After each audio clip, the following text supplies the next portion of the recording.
Okay, next topic है anonymous inner class. अब anonymous inner class क्या है आपका, एक और तरीका है जिससे हम कोड को और छोटा कर सकते हैं। ठीक है, तो पहले हमने क्या देखा था, सबसे पहले हमने एक माई हैंडलर क्लास बनाई थी। ठीक है, सेपरेट। वो माई हैंडलर क्लास दो इंटरफेस को इम्प्लीमेंट कर रहा था। ठीक है, फिर नेक्स्ट हमने देखा एडेप्टर क्लास का यूज़ किया।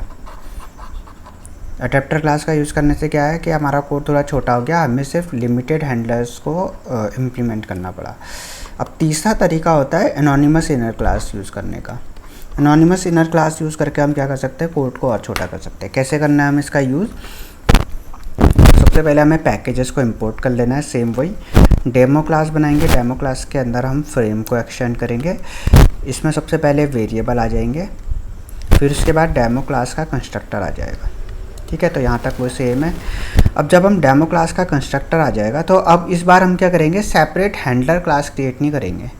ठीक है, इसी क्लास के अंदर हम डेमो क्लास के अंदर ही हम हैंडलर क्लास को इम्प्लीमेंट कर लेंगे।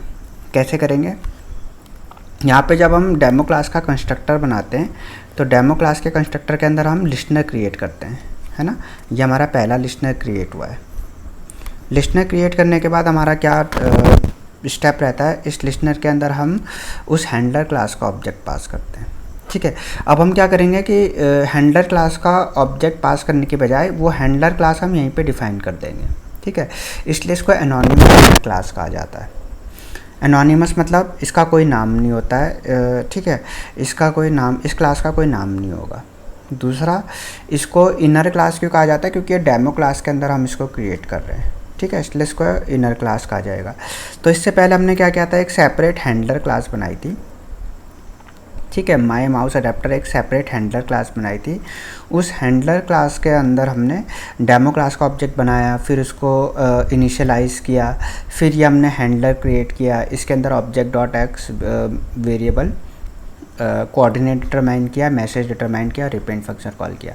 इस बार हम क्या करेंगे, जब लिस्टनर हम क्रिएट किया है तो लिस्टनर क्रिएट करने के बाद ही हम यहाँ पे एक एनोनिमस इनर क्लास बनाएंगे। कैसे, हम न्यू माउस अडेप्टर का नाम लिखेंगे।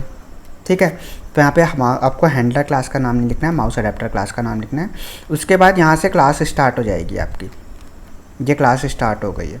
ठीक है, तो ये क्लास स्टार्ट होने के बाद आपका सब इस क्लास के अंदर आपको ये सब नहीं करना है, डेमो ऑब्जेक्ट नहीं बनाना है, कंस्ट्रक्टर नहीं बनाना है, सीधे यहाँ से स्टार्ट कर देंगे। ठीक है, तो जो हैंडलर क्लास थी वो हैंडलर क्लास हम यहाँ पे डिफ़ाइन कर दे रहे हैं। ठीक है, एक तरीके से ये हैंडलर क्लास हम यहीं पे क्रिएट कर रहे हैं, ये वाला पार्ट हटा के सीधे आप क्या आ जाओगे, इस फंक्शन पे आ जाओगे। तो इसके अंदर हमने ये फंक्शन क्रिएट किया, पब्लिक वॉइड माउस क्लिक्ड, फिर उसके अंदर हमने एक ऑब्जेक्ट पास किया माउस इवेंट। ठीक है, फिर हम यहाँ ऑब्जेक्ट डॉट एक्स ये दो कोऑर्डिनेट डिसाइड करते हैं, मैसेज और पेंट फंक्शन कॉल करते हैं। अब हम ऑब्जेक्ट नहीं लगाएंगे यहाँ पे, क्योंकि ये डेमो क्लास का ऑब्जेक्ट था। ठीक है, अब हम डेमो क्लास के अंदर ये हैंडलर को डिफाइन कर रहे हैं, तो यहाँ पे हमें ऑब्जेक्ट लगाने की ज़रूरत नहीं पड़ेगी।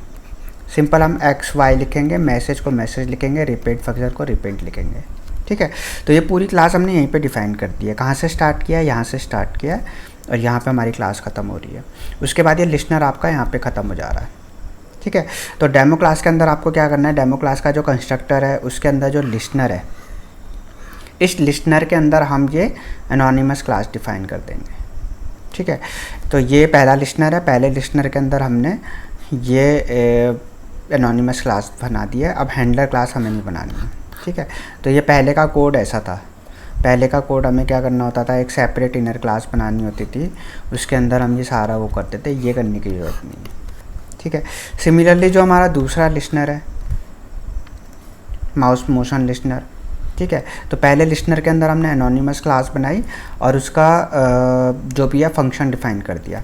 अब इसके अंदर हम दूसरी एनोनिमस क्लास बनाएंगे जो यहाँ से शुरू हो रही है और यहाँ पे ख़त्म होगी।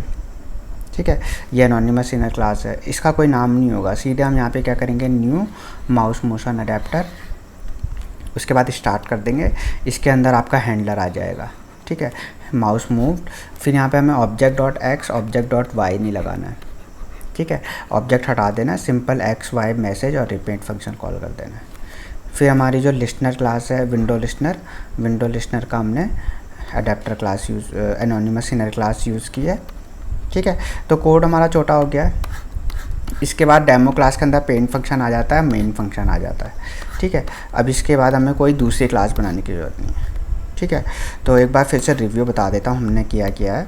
हमने जो डेमो क्लास बनाई थी, इस डेमो क्लास के अंदर हम क्या करते हैं, वेरिएबल बनाते हैं एक्स वाई और मैसेज। उसके बाद हम डेमो क्लास का कंस्ट्रक्टर बनाते हैं। डेमो क्लास के कंस्ट्रक्टर के अंदर क्या आता है, इसके अंदर लिस्नर आते हैं सारे। ठीक है, तो पहला लिस्नर जब हमने क्रिएट किया है ऐड माउस लिस्नर। ठीक है, इस ऐड माउस लिस्नर के अंदर हम यहाँ पे एक एनोनिमस इनर क्लास डिफाइन कर देंगे। ठीक है, पहले हम यहाँ पे ऑब्जेक्ट पास करते थे, उसके बाद हम दूसरा लिस्नर क्रिएट करते थे माउस मोशन लिस्नर। उसके अंदर हम एक ऑब्जेक्ट पास करते थे हैंडलर क्लास का। ठीक है, फिर विंडो लिस्नर क्लास हम क्रिएट करते थे। विंडो लिस्नर क्रिएट करने के बाद विंडो का हैंडलर पास करते थे। ठीक है, पहले हमने ये किया था। अब हम क्या करेंगे, यहीं पे पूरी क्लास को डिफ़ाइन कर देंगे। तो यहाँ पे क्लास कैसे डिफ़ाइन करनी है, आपको न्यू माउस अडेप्टर लिखना है। ठीक है, जैसे हम एक ऑब्जेक्ट क्रिएट कर रहे हैं, उसके बाद ब्रैकेट स्टार्ट करके वो क्लास डिफ़ाइन कर देनी है। ठीक है, वो क्लास कैसे डिफ़ाइन करनी है, उसके अंदर जो भी इवेंट आप हैंडल करना चाहते हो, public void suppose mouse pressed, तो ये माउस प्रेस्ड वाला इवेंट हैंडल कर लो। पब्लिक वॉइड माउस एंटर्ड वाला इवेंट हैंडल कर लो। जितने फंक्शन आपको इम्प्लीमेंट करने, फिर इसको क्लोज़ कर दो। ठीक है, तो ये पूरा का पूरा कोड आपका क्या आ जाएगा, इसके अंदर यहीं पे आ जाएगा। ठीक है, इसको एनोनिमस इनर क्लास कहते हैं। अब ये ऑप्शनल होता है। ठीक है, ज़रूरी नहीं है कि आप एनोनिमस इनर क्लास का यूज़ करो, आप एक सेपरेटली हैंडलर क्लास बना के भी कर सकते हो। ठीक है, तो ये थोड़ा समझने में मुश्किल होता है, लेकिन इसमें क्या है कि एडवांटेज हो जाता है आपका कि आपको कोड छोटा हो जाता है। ठीक है, और थोड़ा प्रैक्टिस करनी पड़ेगी, फिर ये समझ में आएगा। लेकिन ठीक है, सिंपल है, ज़्यादा कुछ नहीं है इसमें।